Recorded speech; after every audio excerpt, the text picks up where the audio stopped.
hasratku, rinduku, memuji, memuliakan. Salam Bapak Ibu dan Saudara yang terkasih di dalam Tuhan kita Yesus Kristus. Untuk kali ini saya mau mengajak kita merenungkan kebenaran firman Tuhan tentang cerdik seperti ular dan tulus seperti merpati. Saya menyaksikan fenomena kehidupan di masa kini. Ada begitu banyak orang-orang Kristen, orang-orang percaya di dalam Tuhan, begitu tulus, begitu baik terhadap orang lain, begitu suci, begitu menjaga kebenaran Tuhan di dalam hidupnya. Tetapi kemudian menjadi mangsa bagi orang lain, menjadi bulan-bulanan pihak lain, mengalami kerugian yang seharusnya tidak perlu terjadi, menghambur-hamburkan sesuatu yang sebenarnya masih bisa banyak bermanfaat, tetapi akhirnya tidak bermanfaat, tetapi sudah dihambur-hamburkan banyak hal.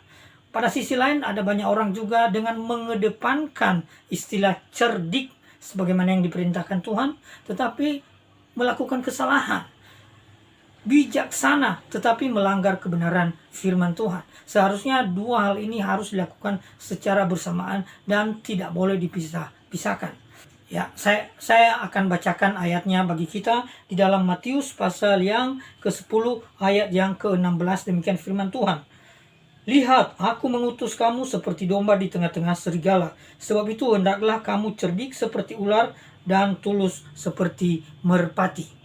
Kalau kita perhatikan ayat yang barusan kita baca, itu dilanjutkan dengan pernyataan Tuhan Yesus pada ayat berikutnya. Waspadalah tentang hal-hal penganiayaan yang akan dialami oleh orang-orang Kristen. Tentang penderitaan yang akan dialami sebagai pengikut-pengikut Kristus. Atau dalam bahasa yang pernah saya bahas, bahwa seorang prajurit Kristus akan senantiasa menghadapi tantangan. Seorang pahlawan di dalam Kristus senantiasa menghadapi tantangan pertempuran, peperangan rohani, bahkan tantangan untuk mengendalikan diri, mengendalikan emosinya sendiri, dan kemudian menguasai dirinya sendiri, dan kemudian hidup benar di hadapan Tuhan. Dan di bagian ini kita harus menghadapi tantangan sebagai pengikut-pengikut Kristus. Maka Tuhan berkata kepada kita, waspadalah. Bahkan di dalam keluarga sendiri, orang-orang akan saling berhadapan. Untuk orang-orang yang percaya kepada Yesus akan terus mengalami penganiayaan. Dan Tuhan berkata, jangan takut, aku menyertai engkau. Bahkan di bagian akhir dari kitab Matius, Tuhan berkata, aku menyertai engkau senantiasa sampai kepada akhir zaman. Lalu di dalam bagian yang terakhir, setiap orang yang mengakui aku di depan manusia, aku juga akan mengakuinya di depan Bapakku yang di sorga. Tetapi barang siapa menyangkal aku di depan manusia, aku juga akan menyangkalnya di depan Bapakku yang di sorga. Saya tahu, saya mengakui, dan memang ini hal yang sedang dilakukan dengan berbagai kebijakan. Orang-orang Kristen dengan misi gereja atau misi Kristen melaksanakan penginjilan, pemberitaan tentang Tuhan Yesus Kristus dengan cara-cara yang pada akhirnya tidak mengakui Kristus. Apakah Anda orang Kristen? Oh bukan, saya pengikut Isa Al-Masih misalnya. Tetapi di bagian ini berkata begini, siapa yang menyangkal aku akan menyangkalnya. Siapa yang tidak mengakui aku, tidak akan saya akui di depan Bapakku. Maka disinilah kita perlu tulus dahulu. Kita harus melakukan kebenaran Tuhan. Ya. Jadi konteksnya sudah bisa kita pahami. Yang dimaksud dengan cerdik seperti ular. Kita tahu bahwa Tuhan menyatakan bahwa Dia mengirim kita seperti domba. Dia mengutus kita seperti domba di tengah-tengah serigala. Artinya apa? Kita menjadi mangsa yang empuk bagi para serigala-serigala itu. Kita menjadi mangsa bagi dunia ini. Kita senantiasa disiksa, dianiaya, dipersekusi, dan kita akan mengalami penderitaan. Dan Tuhan berkata, dalam hal ini hendaklah engkau waspada. Dan dikatakan di ayat sebelumnya, hendaklah engkau cerdik seperti ular dan tulus seperti merpati. Bapak Ibu, ini keduanya tidak bisa dipisahkan. Cerdik dalam pengertian bahwa kita harus bijak. Ya, Tuhan Yesus sendiri ketika ada orang-orang Yahudi yang ingin membunuhnya, dia pun menyingkir. Jadi tidak mati konyol.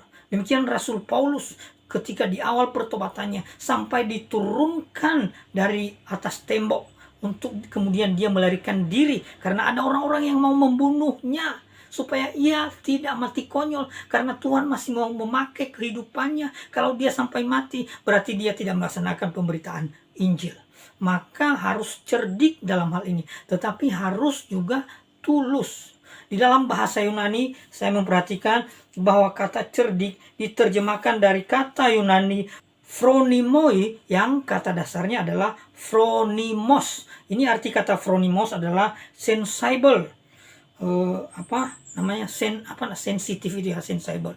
Jadi kita bisa mengerti keadaan. Lalu kemudian berhikmat, lalu kemudian bijaksana, wise ya, prudence atau dipikir-pikir terlebih dahulu. Itu maksudnya cerdik dari kata Yunani phronimos ya, atau phronimos. Lalu kemudian kata tulus itu sendiri dari kata Yunani akerai yang kata dasarnya adalah akereios yang berarti murni, pure ya, murni atau tidak salah.